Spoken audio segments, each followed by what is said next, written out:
आचारसंहितेमुळे कर्जमाफीची अधिकृत घोषणा आता निवडणुकीनंतर होणार आहे।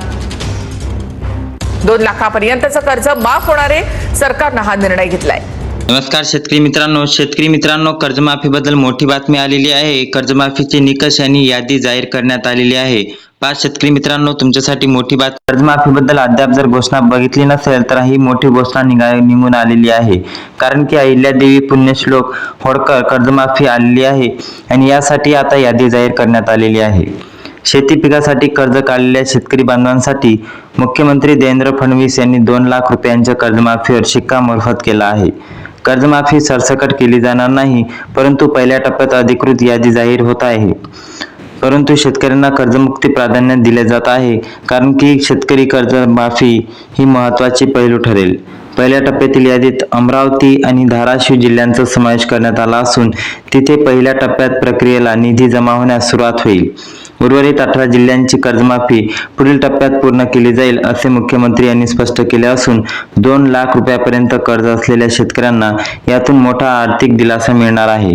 परंतु एक लक्षात गोष्ट हे घ्या शेतकरी मित्रांनो, की 2 लाखापर्यंत कर्जमाफीची मोठी बातमी आलेली आहे। 2 लाख पर्यंत कर्जमाफी होणार। तुम्हाला जर जास्त मोठे तुम्ही शेतकरी असाल किंवा तुम्ही जास्त कर्ज घेतलेले असेल तर तुम्हाला कर्जमाफीचा फायदा मिळू शकत नाही। तर शेतकरी मित्रांनो, यामध्ये जर दुसऱ्या जिल्ह्याची गोष्ट केली तर जिल्ह्यामध्ये छत्रपती संभाजीनगर आणि कोल्हापूर। जर तुम्ही या 2 जिल्ह्याचे नागरिक असाल तर तुमच्यासाठी महत्त्वाची बातमी ठरेल। शेतकरी मित्रांनो, छत्रपती संभाजीनगर आणि कोल्हापूर जिल्ह्याचाही यामध्ये समावेश असून पहिल्या टप्प्यातील प्रक्रियेसाठी प्रशासकीय यंत्रणा आता पूर्णपणे सज्ज झाली आहे। नियमित कर्ज भरणाऱ्या शेतकऱ्यांना 50,000 रुपयापर्यंत प्रोत्साहन अनुदान देखील याच पहिल्या टप्प्यात मिळण्याची दाट शक्यता वर्तवण्यात आली असून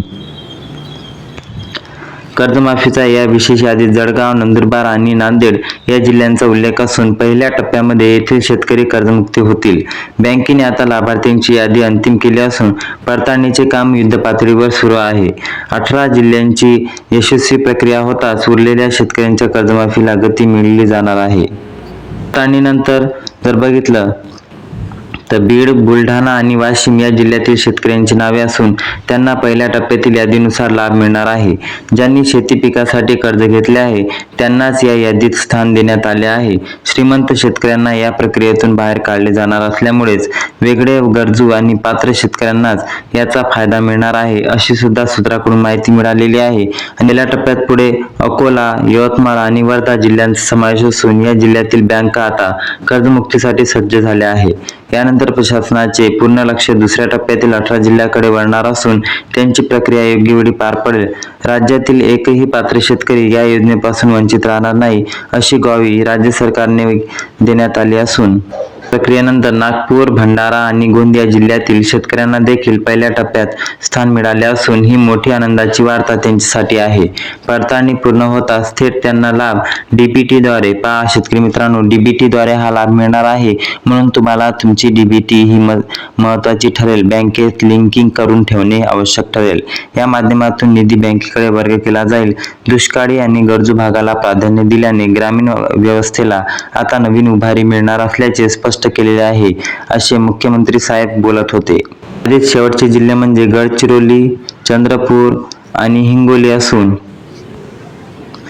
येथील कर्जमाफीची वाट पाहत असलेल्या पहिल्या टप्प्याला त्यांना शेतकऱ्यांना कर्जमाफीचा लाभ मिळण्याची दाट शक्यता आहे।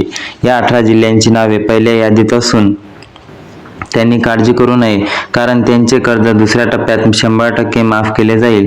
36 जिल्ह्यांच्या कर्जमाफीचे नियोजन 2 सुटसुटीत टप्प्यात पूर्ण करण्याचे सरकारने ठरवलेले आहे। बँकेकडून मिळालेल्या माहितीनुसार अमरावती आणि कोल्हापूर सारख्या जिल्ह्यामध्ये आधार प्रमाणीकरण आता अंतिम टप्प्यात पोहोचले असून पडताळणी प्रक्रिया होताच शेतकऱ्यांना कर्जमाफीचे संदेश मिळण्यास सुरुवात होईल। श्रीमंत आणि अपात्र शेतकऱ्यांना वगळून केवळ गरजू बांधवांनाच पहिल्या टप्प्यात लाभ दिला जाणार असून प्रशासकीय यंत्रणा सज्ज झाली आहे आणि यामुळेच बँकेच्या नियमानुसार नांदेड आणि जळगावमधील बँकेंना निधीचा पुरवठा करण्यात आला असून तांत्रिक बाबींची पूर्तता केली जात आहे। ही प्रक्रिया पूर्ण होताच उर्वरित 18 जिल्ह्यांची नवीन यादी प्रसिद्ध केली जाईल। शेतकरी बांधवांनो, आपल्या बँकेत जाऊन यादीत नाव आहे की नाही नक्की तपासा। हे तपासणे कारण पहिल्या टप्प्यात केवळ 18 जिल्ह्यांचे लाभार्थी यामध्ये पात्र ठरणार आहे। ज्यांचे कर्ज 2 लाखापेक्षा जास्त आहे त्यांना बीड आणि बुलढाणामधील बँकेमध्ये वरील रकमेचा भरणा केल्यानंतर 2 लाखांच्या माफीचा त्वरित लाभ दिला जाईल. पहिल्या टप्प्यात ही प्रक्रिया पूर्ण केल्यास शेतकऱ्यांना कर्जमाफीचे प्रमाणपत्र मिळणे सोपे होणार आहे. टप्प्याटप्प्याने कर्जमाफी केल्यामुळे प्रशासकीय कामाचा ताण कमी होऊन सर्व जिल्ह्यांना योग्य न्याय मिळणार असल्याचे समजले जात आहे. मुख्यमंत्री फडणवीस साहेब या ज्यावेळी ही घोषणा केली होती तेव्हापासून यवतमाळ आणि वाशिम जिल्ह्यामधील शेतकरी या दिवसाची वाट पाहत आहे. 70,000 कोटीच्या निधीची तरतूद या नियमानुसार केली जात असून तांत्रिक अनुभव दुसऱ्या टप्प्यामध्ये फायदेशीर ठरेल. शेतकऱ्यांनी कोणत्याही अफवावर विश्वास न ठेवता केवळ अधिकृत बँक माहितीवरच विश्वास ठेवावे असे आवाहन करण्यात आले आहे. जिल्हाधिकारी कार्यालयामार्फत नागपूर, छत्रपती संभाजीनगर या जिल्ह्यातील मॉनिटरिंग सुरू असून पहिल्या टप्प्यातील होणारे संपूर्ण वाटप पारदर्शक असेल. उर्वरित 18 जिल्ह्यांची तुम्हाला 18 जिल्ह्यांची यादी आलेली असून 18 जिल्हे हे उर्वरित आहे. म्हणजेच की लवकरात लवकर 18 जिल्ह्यांची यादी सुद्धा आता पार पडणार आहे. तर झाल्यानंतर शेती व्यवसायाला पुन्हा एकदा सुवर्णकाळ येईल. 2 टप्प्यातील हे नियोजन शेतकऱ्यांच्या हितासाठी असून त्यामुळे निधीचे वाटप विना अडथळा पूर्ण होण्याची मदत होणार असून ज्या 18 जिल्ह्याची कर्जमाफी होणार आहे ते कर्जमाफी आपल्या बँकेत अपडेट ठेवावे. उर्वरित 18 जिल्ह्यातील पुढील धीर ठेवावा, कारण सरकार सर्वांची कर्जमाफी कटिबद्ध आहे. शेतीविषयक अशाच अधिकृत माहितीसाठी आणि अपडेट पाहण्यासाठी आपल्या चॅनलला आता सबस्क्राईब करा, कारण की महत्त्वाचे अपडेट येणे महत्त्वाचे ठरेल. आणि तुमच्या जिल्ह्याचे नाव जर या यादीमध्ये असेल तर कमेंटमध्ये मला नक्की कळवा. आणि शेतकरी बांधवांनो, या व्हिडिओला जास्तीत जास्त शेतकऱ्यापर्यंत शेअर करा आणि